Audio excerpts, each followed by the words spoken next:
नमस्ते और स्वागत है इस एक्सप्लेनर में। आज हम एक ऐसी प्रॉब्लम को डिकोड करने वाले हैं जो शायद इंसानियत की सबसे पुरानी प्रॉब्लम है। अपने ही दिमाग को कैसे कंट्रोल करें। सोचिए 5000 साल पुरानी फिलॉसफी को अगर हम आज की मॉडर्न क्लिनिकल साइकोलॉजी के साथ जोड़ दें तो क्या होगा।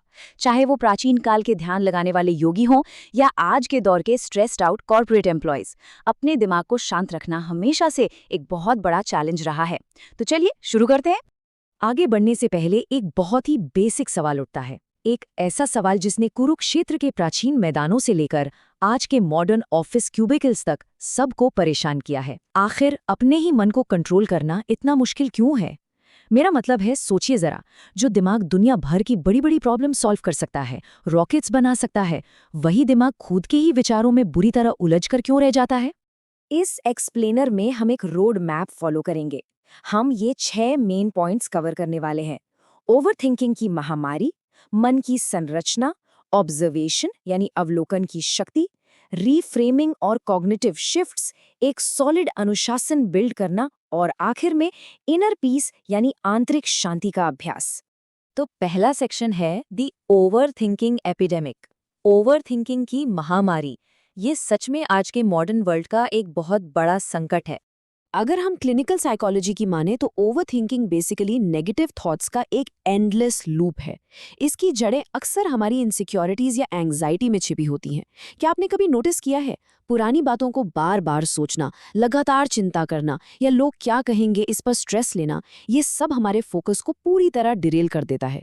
ये बिल्कुल एक ऐसे चक्रव्यूह में फंसने जैसा है जहां वक्त तो निकलता जाता है पर दिमाग वहीं का वहीं अटका रहता है और बाहर निकलने का कोई रास्ता नजर नहीं आता। दूसरा सेक्शन है एनाटॉमी ऑफ द माइंड। अपने भटकते हुए मन को ठीक करने के लिए सबसे पहले ये समझना जरूरी है कि आखिर ये मन काम कैसे करता है। यहाँ पर पतंजलि के योग सूत्र का एक बहुत ही इंटरेस्टिंग पॉइंट सामने आता है।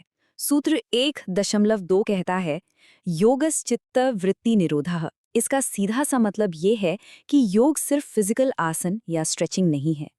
योग का असली मतलब है अपने मन के उन कियोटिक फ्लक्चुएशंस को, उस उथल-पुथल को पूरी तरह से शांत करना। ये अपने आप में एक गेम चेंजर कॉन्सेप्ट है। ये हमारा फोकस हमारी बॉडी से हटाकर मन की गहराई पर ले जाता है।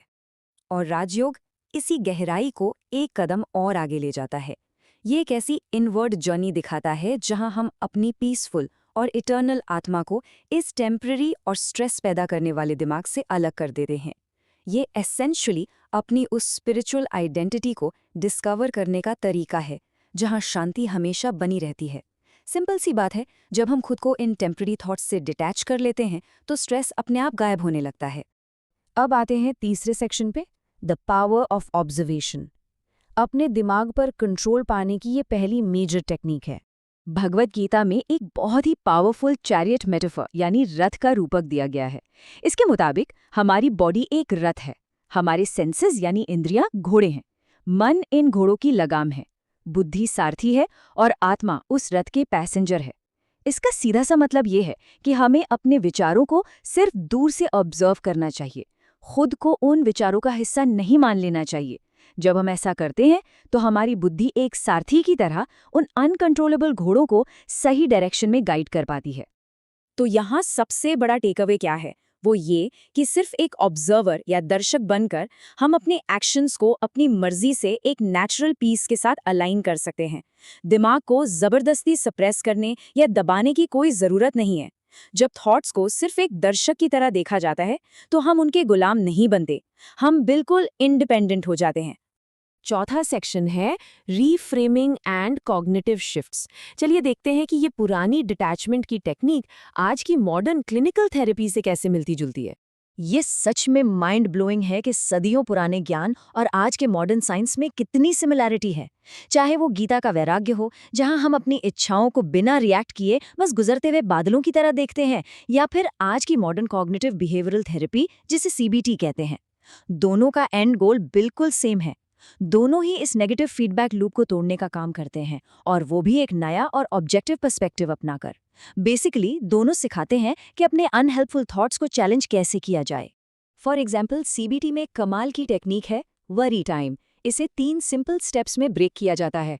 दिन में सिर्फ 20 मिनट का एक टाइम फिक्स कीजिए जिसमें आपको जी भर के चिंता करनी है। इस विंडो के दौरान आपको जो सोचना है, जैसी वरी करनी है, करिए।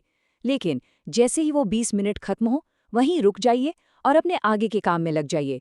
ये टेक्निक हमारी एंग्जाइटी को एक लिमिट में बांध देती है ताकि वो हमारा पूरा दिन खराब ना कर सके। है ना practical? Section 5 building iron clad discipline, एक अटूट अनुशासन बनाना।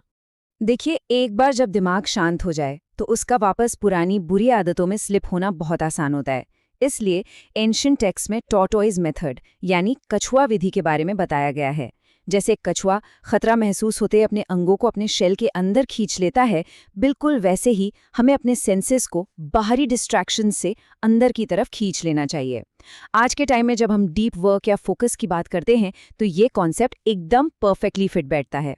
सेंसेस को विड्रॉ करने का ये प्राचीन कॉन्सेप्ट आज के हाईली डिसिप्लिन प्रोफेशनल्स की आदतों से हूबहू मिलता है।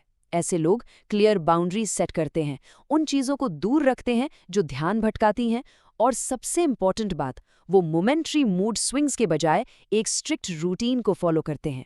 माइंड ओवर मूड, यही वो फॉर्मूला है जो एक सक्सेसफुल और अनुशासित इंसान को अलग बनाता है। और आखिर में section 6 the practice of inner peace, एक ऐसी शांति जो सस्टेनेबल हो। जब हम इस डिसिप्लिन को डेली लाइफ में लगातार अप्लाई करते हैं तो एक परमानेंट इनर पीस मिलना तय है। एंशिएंट स्क्रिप्चर्स में एक कंट्रोल किए हुए माइंड को एक हवा रहित जगह पर रखे हुए दिए की लॉ से कंपेयर किया गया है। सोचिए, बाहर चाहे कितना ही शोर क्यों ना हो, मॉडर्न लाइफ की हवाएं कितनी भी तेज क्यों ना चल रही हों, एक डिसिप्लिन्ड माइंड उस दिए की लॉ की तरह बिल्कुल स्टेडी और शांत रहता है, जो जरा भी नहीं फड़फड़ाती। इस स्टेट तक पहुंचने के लिए एक बहुत ही सिंपल 3 स्टेप्स का डेली रूटीन फॉलो किया जा सकता है। सुबह उठते ही फोन चेक करने के बजाय बस अपनी सांसों को ऑब्जर्व कीजिए। दोपहर के टाइम जब काम का प्रेशर हो तो मल्टीटास्किंग से बचिए, सिर्फ एक वक्त पर एक काम कीजिए और सेंसेस को विड्रॉ कीजिए। और शाम को किसी भी एक एक्टिविटी में पूरी तरह फोकस करके माइंडफुलनेस प्रैक्टिस कीजिए। ये सिंपल सा रूटीन सच में पूरी जिंदगी बदल सकता है। इस एक्सप्लेनर का सार इस एक बहुत ही डीप एंशिएंट कोट में छिपा है। मन निस्संदेह बेचैन है और इसे कंट्रोल करना बहुत मुश्किल है, लेकिन लगातार अभ्यास और वैराग्य के जरिए इसे कंट्रोल किया जा सकता है। ये कोट इस बात का प्रूफ है कि मास्टरी मुश्किल जरूर है, पर नामुमकिन बिल्कुल नहीं। हम सब में अपने दिमाग को जीतने की पावर है। इस एक्सप्लेनर को खत्म करने से पहले मैं एक बहुत ही थॉट प्रोवोकिंग सवाल छोड़कर जाना चाहता हूँ। आगे चल के क्या हमारा दिमाग एक केओटिक बॉस की तरह हम पर कंट्रोल करेगा, या फिर हम उसे ट्रेन करके अपना एक डिसिप्लिन्ड सर्वेंट बनाएंगे? सोचिए इस बारे में। चॉइस पूरी तरह से आपके हाथ में है।